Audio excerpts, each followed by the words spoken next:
Hello दोस्तों, स्वागत है आपका अपने YouTube channel DC math classes पर। तो आज हम करेंगे एक्सीलेंट डैश वर्क का मॉडल पेपर 8। तो देखिए, शुरू करते हैं वीडियो को। तो उसका पहला क्वेश्चन क्या दे रखा है कि 144 और 198 का महत्तम समापवर्तक ज्ञात कीजिए। तो देखिए, हल करते हैं इसको। तो सबसे पहले एचसीएफ निकालने के लिए हम 144 के क्या करेंगे, अभाज्य गुणनखंड। तो 2 का भाग देंगे, 2 सत्ते 14, 2 दूनी 4, फिर 2 से भाग देंगे, 2 तिया 6, 2 छिक्की 12, फिर 2 से डिवाइड करेंगे, 2 एकम 2, 2 अट्ठे 16, फिर 2 से भाग देंगे, 2 नाम 18, 3 से भाग देंगे, 3 तिया 9, फिर 3 से भाग देंगे, 3 एकम 3। इसी प्रकार हम संख्या 198 के अभाज्य गुणनखंड करेंगे। तो 2 से भाग देंगे, 2 नाम 18, बच गया 1, 2 नाम 18, फिर 3 से भाग देंगे, 3 तिया 9, 3 तिया 9, फिर 3 से भाग देंगे, 3 एकम 3, 3 एकम 3। अब 11 का भाग 11 में ही जाता है तो हम 11 से डिवाइड करेंगे, तो 11 एकम 11। तो 144 के अभाज्य गुणनखंडों को लिखेंगे, कितना था, 2 गुणा 2 गुणे 2 गुणे 2 गुणे 3 गुणा 3। इसी प्रकार संख्या 198 के अभाज्य गुणनखंड आए थे 2 गुणा 3 गुणा 3 गुणा 11। हमें ज्ञात करना है 144 और 198 का HCF। ठीक है, तो आप ध्यान दीजिए कि HCF होता क्या है कि वह संख्या जो दोनों में क्या हो, कॉमन हो। कॉमन यानी कि ओवेनिस्ट। तो हम देखेंगे इन दोनों के अभाज्य गुणनखंडों में से कौन कौन सी संख्या आपकी कॉमन है, उसको हम यहाँ लिखते जाएंगे। तो देखिए, 2 यहाँ पर है, 2 यहाँ पर है, तो 2 कॉमन हो गया, लिख लेंगे, इनटू 2 यहाँ पर है लेकिन यहाँ पर नहीं है, ये कॉमन नहीं आएगा। 2 यहाँ पर है, यहाँ पर नहीं है, इसे भी छोड़ देंगे। 2 यहाँ पर है, यहाँ पर नहीं है, इसे भी छोड़ देंगे। 3 यहाँ पर है, 3 यहाँ पर है, तो ये 3 कॉमन है आपके पास, 3 लेंगे। इसी प्रकार से ये 3 भी क्या है, कॉमन, इसे भी लेंगे। 11 आपको यहाँ दे रखा है लेकिन यहाँ नहीं है, इसे हम छोड़ देंगे। तो आपका HCF कितना हो गया, 3 तिया 9, 9 दूनी 18 आंसर। तो आपका कौन सा ऑप्शन सही है, ऑप्शन नंबर ब। चलिए करते हैं अब इसका क्वेश्चन नंबर 2। तो देखिए, इसका क्वेश्चन नंबर 2 है, क्या दे रखा है आपको कि यदि बहुपद 3x² plus 8x plus k का एक शून्यक दूसरे का व्युत्क्रम है। व्युत्क्रम होता है उल्टा क्रम, यानी कि आपका एक शून्यक अल्फा है तो दूसरा जो शून्यक होगा बीटा, वो इस पहले का व्युत्क्रम होगा, यानी कि क्या होगा, 1/अल्फा। ठीक है, तो वो कह रहा है यदि एक शून्यक दूसरे का व्युत्क्रम है तो k का मान ज्ञात कीजिए। तो चलिए हल करते हैं इसको। तो किसी भी बहुपद को सबसे पहले हम क्या मानते हैं, px बराबर या fx बराबर। तो fx बराबर 3x² plus 8x plus k। तो हम मान लेते हैं, माना px के शून्यक क्रमशः अल्फा व बीटा हैं, तब बीटा बराबर क्या हो जाएगा, 1/अल्फा। क्यों हो जाएगा, क्योंकि उसने आपको क्वेश्चन में दिया हुआ है कि एक जो शून्यक है वह दूसरे का व्युत्क्रम है। यदि आप अल्फा बराबर क्या मान सकते हैं हम, 1/बीटा। ठीक है, और बीटा बराबर क्या मान सकते हैं, 1/अल्फा। द्विघात बहुपद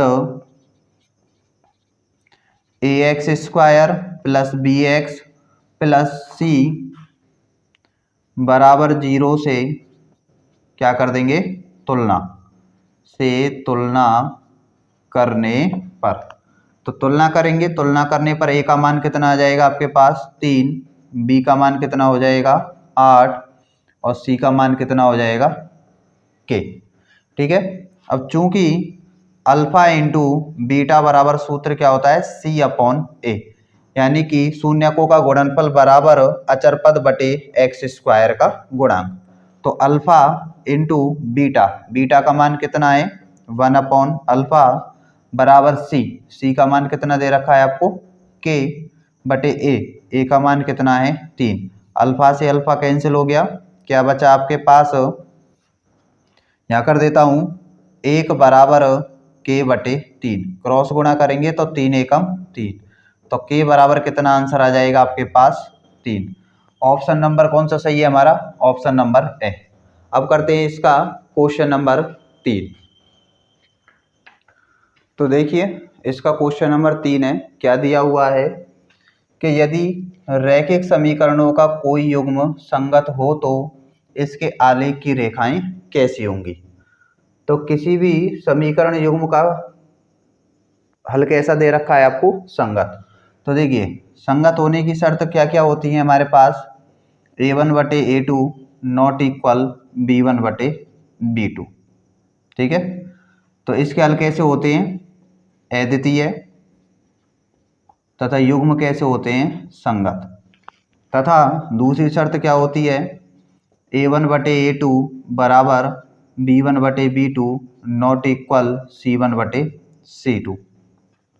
तो इसके हल कैसे होते हैं, कोई हल नहीं, और युग्म कैसा होता है, असंगत। और तीसरी शर्त क्या होती है हमारे पास, a1 बटे a2 बराबर b1 बटे b2 बराबर c1 बटे c2। और रेखाएं कैसी होती हैं, संपाती, तथा हल कैसा होता है, अपरिमित रूप से कैसे हल होते हैं, अनेक हल होते हैं। और युग्म कैसा होता है, संगत। तो आप देखिए उसने कहा था कि रैखिक समीकरणों का कोई युग्म संगत हो तो संगत हमारे जो हल होते हैं वो दो कंडीशन में होते हैं। तो रेखाएं कैसी होती हैं आपकी, तो अपरिमित रूप से अनेक हल, यानी कि जब रेखा एक के ऊपर एक हो तो उन्हें हम संपाती रेखाएं बोलती हैं। और इस स्थिति में कैसे हल होते हैं, अपरिमित रूप से अनेक हल, ठीक है। तो संपाती हो गई एक, तो आपकी रेखाएं कैसी हो गई, संपाती। और दूसरा संगत में आपके कैसे हल होते हैं, प्रतिच्छेदी। कैसे हल होते हैं, प्रतिच्छेदी रेखाएं होती हैं। कैसी रेखाएं होती हैं, प्रतिच्छेदी।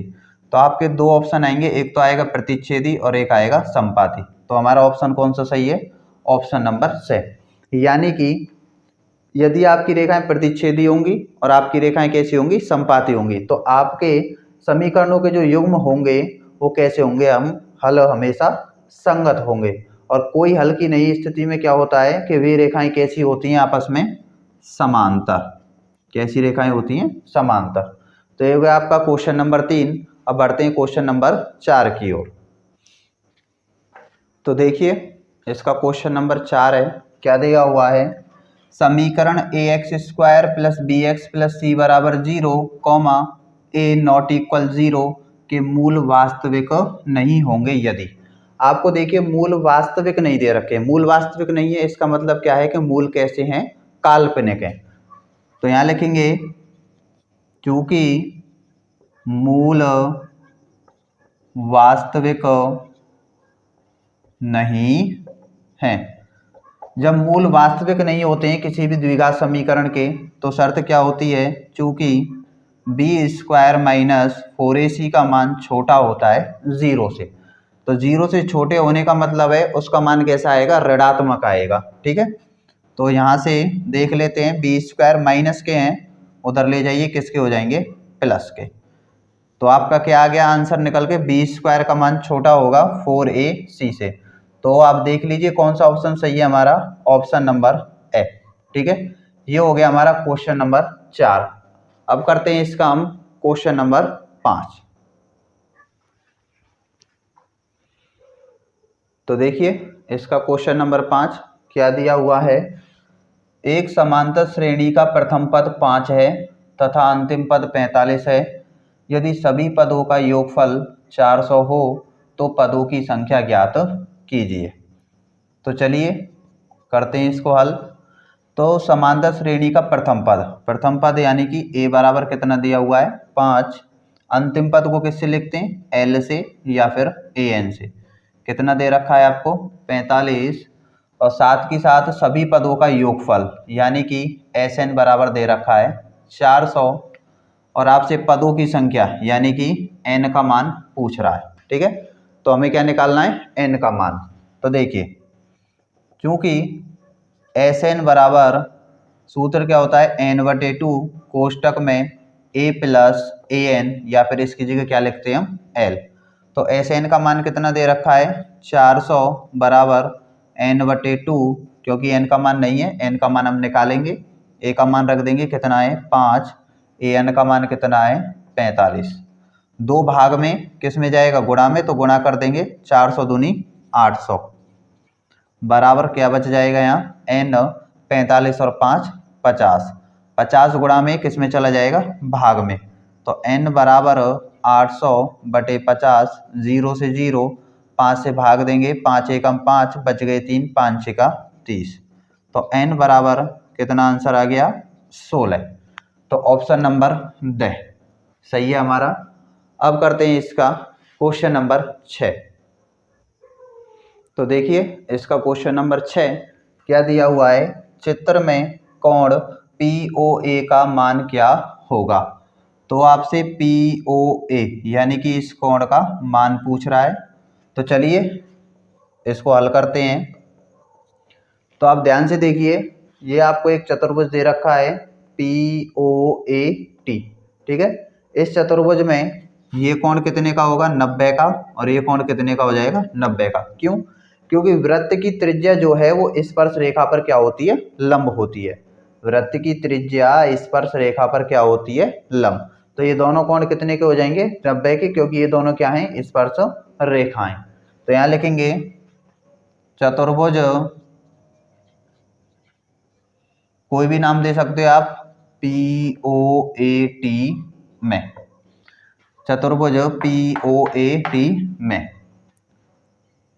कोण P बराबर 90 डिग्री, कोण A बराबर 90 डिग्री, कोण T बराबर 60 डिग्री, और कोण O बराबर क्वेश्चन मार्क लगा देते हैं, ये हमें ज्ञात करना है। हम जानते हैं चतुर्भुज के चारों कोणों का योग कितना होता है 360। तो लिखेंगे कोण P प्लस कोण A प्लस कोण T प्लस कोण O बराबर 360 डिग्री। P का मान रखेंगे 90, A का मान 90, T का मान 60 प्लस कोण O बराबर 360। 90 और 90 कितना हो गया 180, 180 और 60 हो जाएगा आपका 240 प्लस कोण O बराबर 360 डिग्री। 240 प्लस के हैं उधर ले जाएंगे, वैल्यू किसकी हो जाएगी माइनस की। तो कोण O बराबर घटाएंगे 0, 6 में से 4 गया तो 2, 3 में से 2 गया तो 1। तो कोण O का मान कितना आ गया 120, या फिर कोण O को हम क्या लिख सकते हैं POA, ठीक है, या फिर हम लिख सकते हैं कोण POA बराबर 120 डिग्री आंसर। तो हमारा कौन सा ऑप्शन सही है ऑप्शन नंबर ब। अब करते हैं हम इसका क्वेश्चन नंबर 7। तो देखिए क्वेश्चन नंबर 7 है इसका, उस त्रिभुज जिसके शीर्ष बिंदु 0,4, 0,0 तथा 3,0 है का परिमाप क्या होगा। तो आपको एक त्रिभुज दे रखा है, मान के चलिए ये कोई त्रिभुज है A, B और C। तो A के निर्देशांक 0,4, B के निर्देशांक मान लिए 0,0, C के निर्देशांक 3,0। तो मान लेते हैं, माना A 0,4, B 0,0 और C 3,0 है। अब आपको त्रिभुज का क्या ज्ञात करना है परिमाप ज्ञात करना है। तो किसी भी त्रिभुज का परिमाप क्या होता है तीनों भुजाओं का योग। तो त्रिभुज का परिमाप बराबर, तो AB plus BC plus AC, या फिर इसको हम क्या लिख सकते हैं CA। AB plus BC plus CA या फिर AC। किसी भी त्रिभुज का परिमाप क्या होता है तीनों भुजाओं का योग, ठीक है। तो देखिए AB यानी कि बिंदु A से B तक की दूरी कैसे निकालते हैं हम, दूरी सूत्र से, ये x1 ये y1 ये हो जाएगा x2 और ये y2। तो अंडर रूट में AB के लिए केवल किसके लिए निकाल रहे हैं पहले हम AB के लिए x2 माइनस x1, तो x2 का मान 0 और x1 का मान 0 का whole square plus y2 minus y1, y2 का मान 0 माइनस y1 का मान 4 का होल स्क्वायर, ठीक है, प्लस BC, बिंदु B तथा C के बीच की दूरी। तो इसके लिए भी दूरी सूत्र लगाएंगे। तो इसके लिए क्या होगा, ये x1 हो जाएगा, ये y1, ये x2 और ये y2, किसके लिए, BC के लिए। तो BC निकालेंगे, x2 का मान 3 माइनस x1 का मान 0 का होल स्क्वायर प्लस y2 का मान 0 माइनस y1 का मान 0 का होल स्क्वायर प्लस AC, बिंदु A तथा C के बीच की दूरी। तो ये क्या हो जाएगा, अंडर रूट में ये x1, ये x2, ये y1 और ये y2। तो x2 माइनस x1 यानी कि 0 का होल स्क्वायर प्लस y2 यानी कि 0 माइनस y1 यानी कि 4 का होल स्क्वायर। तो इसको हल करेंगे, अंडर रूट में 0 में से 0 गया तो 0, 0 का वर्ग 0, इसे छोड़ देंगे, प्लस माइनस के 0 में से 4 घटाएंगे तो माइनस का 4 आएगा, माइनस के 4 का वर्ग क्या हो जाएगा, 4 चौक 16।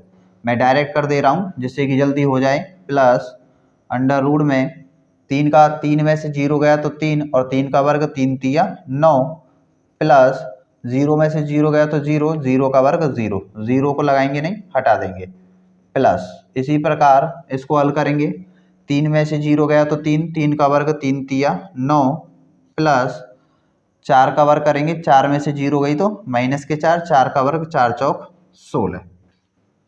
तो 16 का वर्गमूल कितना होता है, 4, 9 का वर्गमूल 3, 16 और 9 कितने हो जाएंगे आपके पास, 25। तो 4 प्लस 3 प्लस 25 का वर्गमूल 5, जोड़ेंगे 5 और 3 8, 8 और 4 12। तो आपका आंसर कितना आ गया, 12। कौन सा ऑप्शन सही है, ऑप्शन नंबर ड।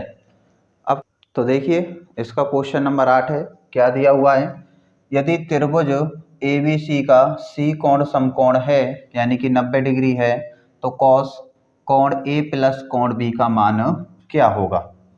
तो देखिए जैसे कि आपको कोई त्रिभुज दे रखा है इस प्रकार से A, B और C, तो इसका जो कोण C है वो आपको 90 डिग्री दे रखा है यानी कि समकोण।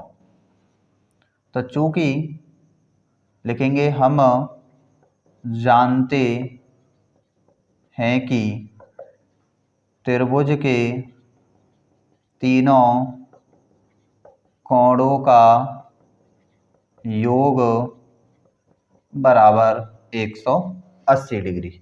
तो इस त्रिभुज में कौन कौन से 3 कोण हैं, कोण A प्लस कोण B प्लस कोण C बराबर 180 डिग्री। तो देखिए कोण A प्लस कोण B प्लस कोण C कितना दिया हुआ है आपको, समकोण यानी कि 90 डिग्री बराबर 180। तो कोण A प्लस कोण A बराबर प्लस के 90 उधर ले जाइए, किसके हो जाएंगे, माइनस के हो जाएंगे। तो कोण A प्लस कोण B बराबर 180 में से 90 गया तो 90। तो हमारे पास कोण A और कोण B का मान कितना आ गया, 90।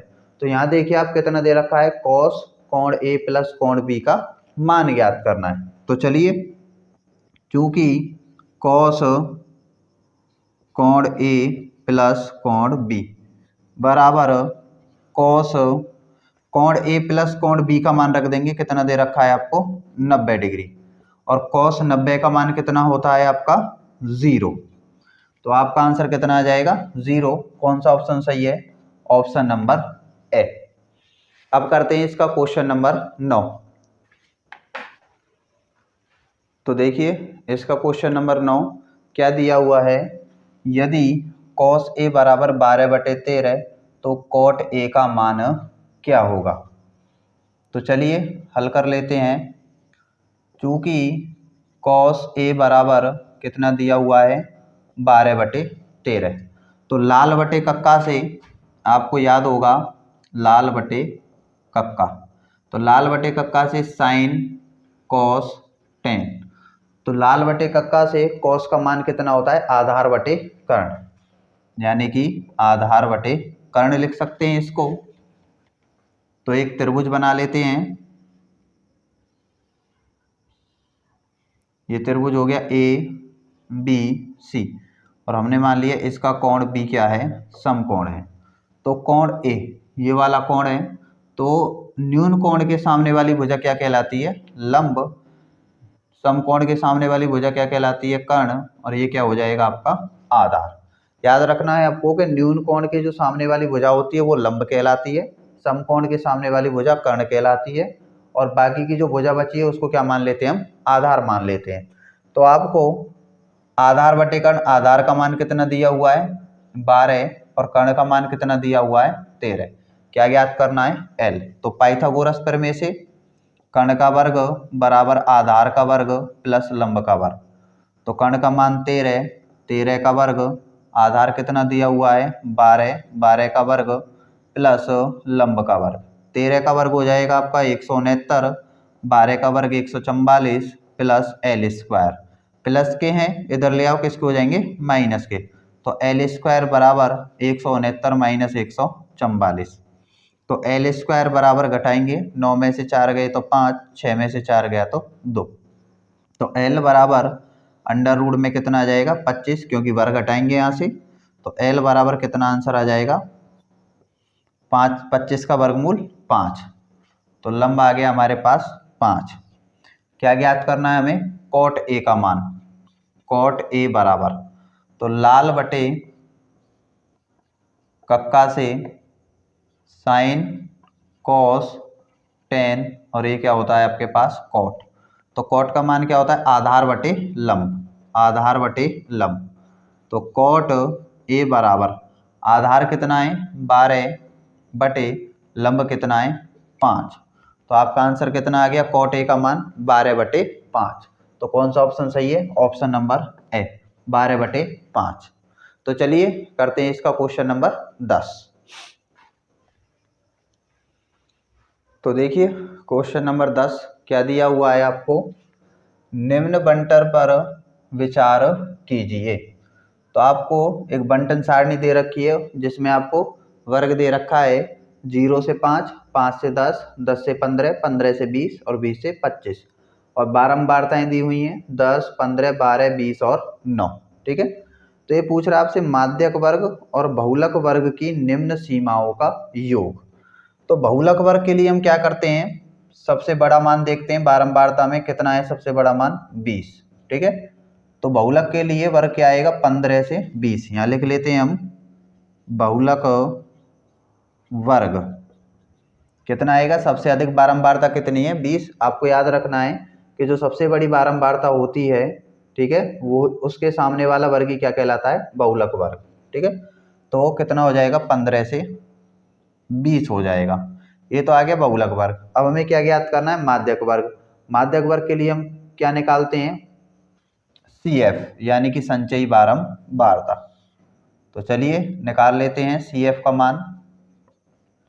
10 का 10 रहेगा, इसे जोड़ेंगे 10 और 15 कितना हो जाएगा आपका? 25। 25 में 12 जोड़ेंगे, 5 और 2 7, 2 और 1 3, 37 हो जाएगा। जोड़ेंगे 3 और 2 5, 7 का 7 57। 57 में 9 जोड़ देंगे तो कितना आएगा? 9 और 1 10, 6 16, हासिल 1 कितना आ जाएगा? 66। तो इसको जोड़ेंगे n बराबर 9 और 2 11, 11 और 5 16, हासिल लगी 1 2 3 4 5 6। देखिए यदि आपके माध्यक में, माध्यक के लिए ये दोनों मान समान आते हैं, माध्यक के लिए ये दोनों मान कैसे आते हैं? समान। तो आपका सवाल कैसा है? सही है। ठीक है ना। तो माध्यक के लिए यहाँ कर लेते हैं n/2, कितना आएगा? 66/2। चूंकि n का मान कितना है? 66, भाग देंगे 2 तिया 6, 2 तिया 6, कितना आगे निकल के? 33। तो 33 से ठीक बड़ी संचयी बारंबारता। तो आपके पास 33 से ठीक बड़ी संचयी बारंबारता कितनी है? 37। तो इस मान को हम क्या कर लेते हैं? अंडरलाइन कर लेते हैं 37। ठीक बड़ी CF 37 है, जिसका माध्यक वर्ग कितना है? 10 से 15 है। तो देखिए उसने क्या कहा था? माध्यक वर्ग और बहुलक वर्ग की निम्न सीमा। तो माध्यक वर्ग की निम्न सीमा कितनी है?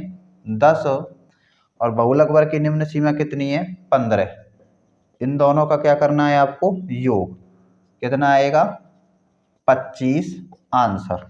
तो उसने पूछा था माध्यक वर्ग की निम्न सीमा और बहुलक वर्ग की निम्न सीमा, उनका योग कितना है, तो योग हो गया 25। तो कौन सा ऑप्शन सही है हमारा, ऑप्शन नंबर बी।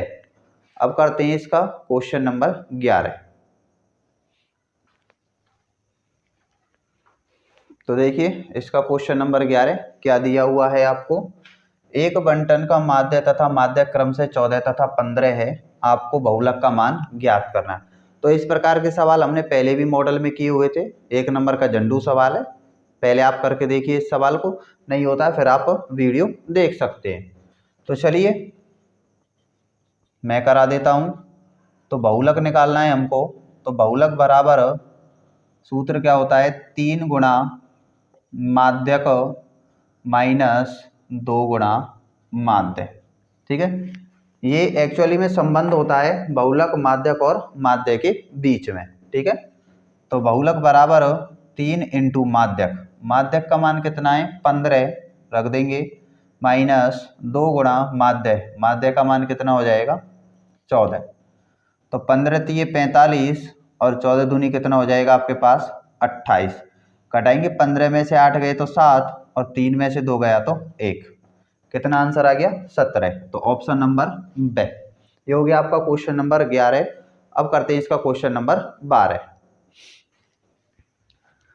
तो देखिए इसका क्वेश्चन नंबर 12 है, क्या दिया हुआ है, बामन ताशों की एक गड्डी में से एक कार्ड निकाला जाता है, कार्ड का ईंट का इक्का न होना घटना ई है, ई के अनुकूल परिणामों की संख्या क्या होगी। केवल आपको घटना ई के अनुकूल परिणामों की संख्या ज्ञात करनी है, और ई क्या है कि ईंट का इक्का न होना, यानी कि घटना ई जो है वो ईंट का इक्का न होने की घटना है। तो चलिए करते हैं इसको हल। तो ताश की गड्डी में कुल पत्तों की संख्या कितनी होती है 52, और उसमें ईंट का इक्का, ईंट का इक्का कितना होता है 1, यानी कि इक्के होने को तो 4 होते हैं, कौन कौन से होते हैं, एक तो हुक्म का होता है, एक गुलाम का एक पान का होता है, एक चिड़ी का होता है और एक ईंट का। तो उसने कहा एक का ईंट का न होने की, तो एक ईंट का इक्का यदि हम निकाल दें ताश की गड्डी में से, तो अनुकूल परिणाम कितने बच जाएंगे, अनुकूल परिणाम बराबर 52 में से आप एक घटा दीजिए, कितने बच जाएंगे 51 परिणाम। तो 51 बार आपका इक्का नहीं आएगा, कौन सा ईंट का, केवल कितनी बार आता है एक बार आता है, बाकी के जो 51 पत्ते होते हैं वो ईंट के इक्के के नहीं होते हैं, ईंट का इक्का केवल कितना होता है एक, तो एक घटा देंगे तो अनुकूल परिणाम कितने आ जाएंगे आपके 51। तो ये हो गया इसका क्वेश्चन नंबर 12। अब करते हैं इसका क्वेश्चन नंबर 2। तो देखिए इसका क्वेश्चन नंबर 2 और उसका पहला सवाल क्या दिया हुआ है कि P बराबर रिक्त स्थान के लिए समीकरण युग्म x प्लस वाई प्लस 2 बराबर 0 और 4x plus p y plus 8 बराबर 0 का कोई हल नहीं है। ठीक है, तो आपको P का ऐसा मान बताना है जिसके लिए इस समीकरण युग्म का कोई भी हल नहीं होगा। तो चलिए करते हैं। तो पहला समीकरण क्या दे रखा है, x प्लस वाई प्लस 2 बराबर 0, समीकरण number 1 4x plus p y plus 8 बराबर 0, समीकरण नंबर 2। इन दोनों समीकरणों की तुलना कर देते हैं हम व्यापक समीकरणों से, क्या होते हैं a1x plus b1y plus c1 बराबर 0 तथा a2x plus b2y plus c2 बराबर 0 से कंपेयर करने पर या तुलना करने पर। तो तुलना कर देते हैं, तो a1 का मान कितना हो जाएगा 1। देखिए a1 का मान क्या होता है, x का गुणांक कितना है a1, तो यहाँ x का गुणांक कितना है 1। इसी प्रकार y का गुणांक कितना है b1, तो y का गुणांक कितना आएगा 1। तो b1 बराबर 1, c1 का मान कितना हो जाएगा 2, a2 का मान 4, b2 का मान p और c2 का मान कितना हो जाएगा 8। अब उसने शर्त क्या दी हुई है आपको सवाल में कि इस समीकरण निकाय का कोई भी हल नहीं है। तो यहाँ लिखेंगे चूंकि समीकरण निकाय का कोई भी हल नहीं है। जब समीकरण निकाय का कोई भी हल नहीं होता है तो उसके लिए शर्त क्या होती है, चूंकि a1/a2 बराबर b1/b2 नॉट इक्वल c1/c2। ठीक है, इस स्थिति में आपकी जो रेखाएं होती हैं ग्राफ पेपर पर वो कैसी होती हैं, समांतर होती है। तो चलिए मान रखते हैं a1 का मान 1 बटे a2 का मान 4, b1 का मान 1 और b2 का मान p। क्रॉस गुणा कर देंगे, p का 1 से p बराबर 4 एकम 4। तो p का मान कितना आ जाएगा आपके पास 4। ये हो गया आपका क्वेश्चन नंबर 1। अब करते हैं इसका क्वेश्चन नंबर 2।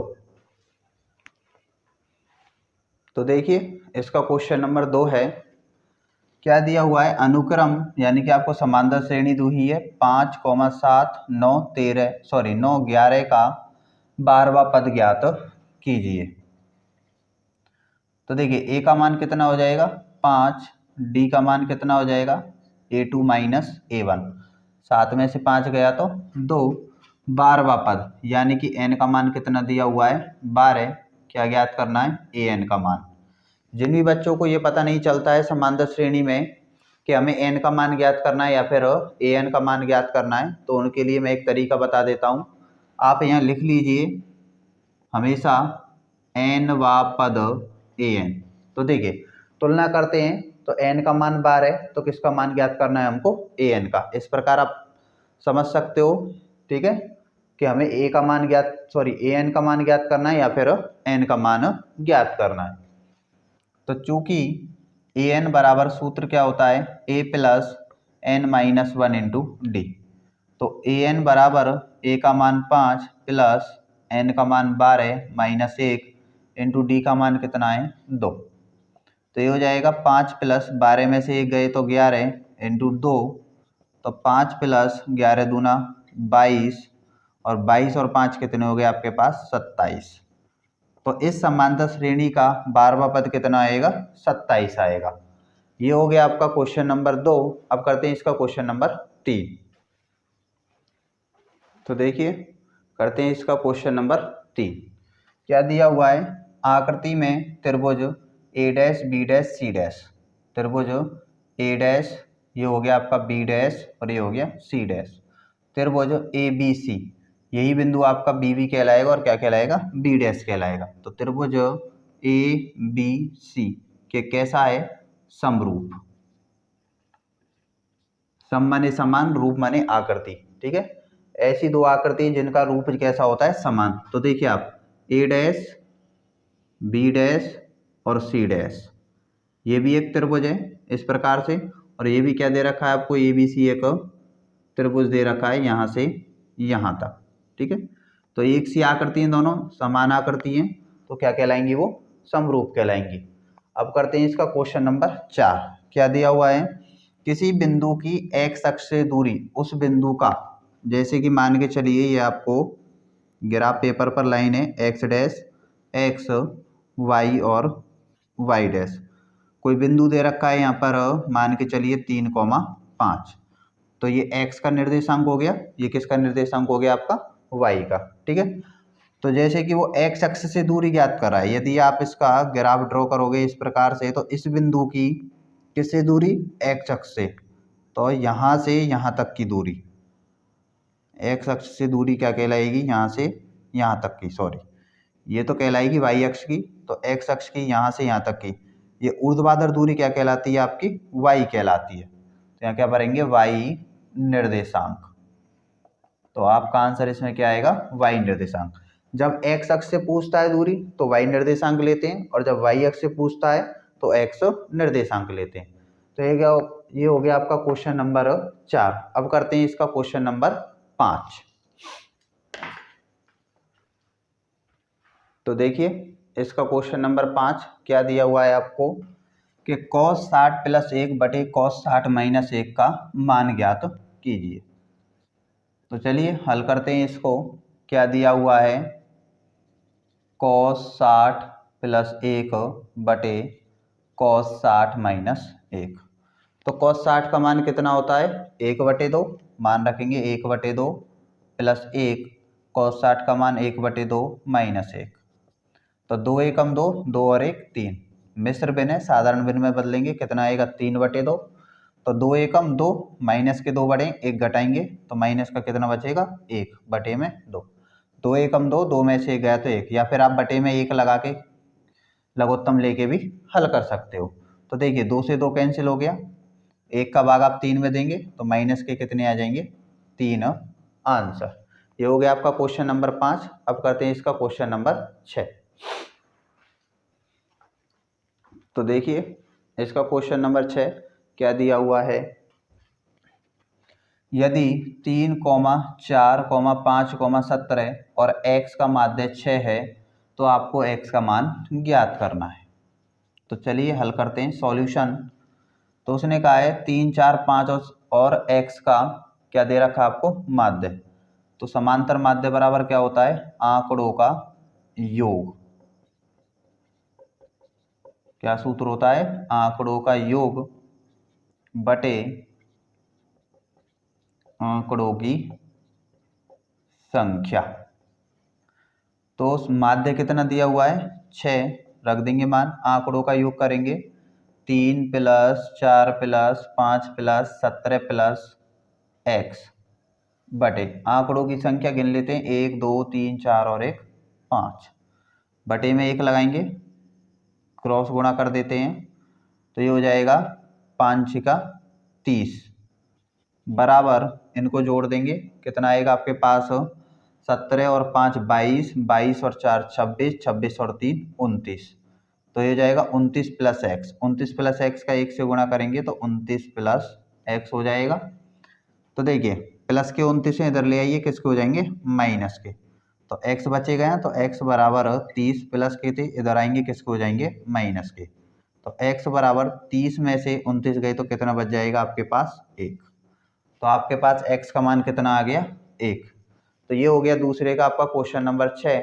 बाकी के क्वेश्चन करेंगे हम अगली वीडियो में, तो बने रहिए और हमारे चैनल को लाइक कीजिए और ज़्यादा से ज़्यादा सब्सक्राइब कीजिए। धन्यवाद।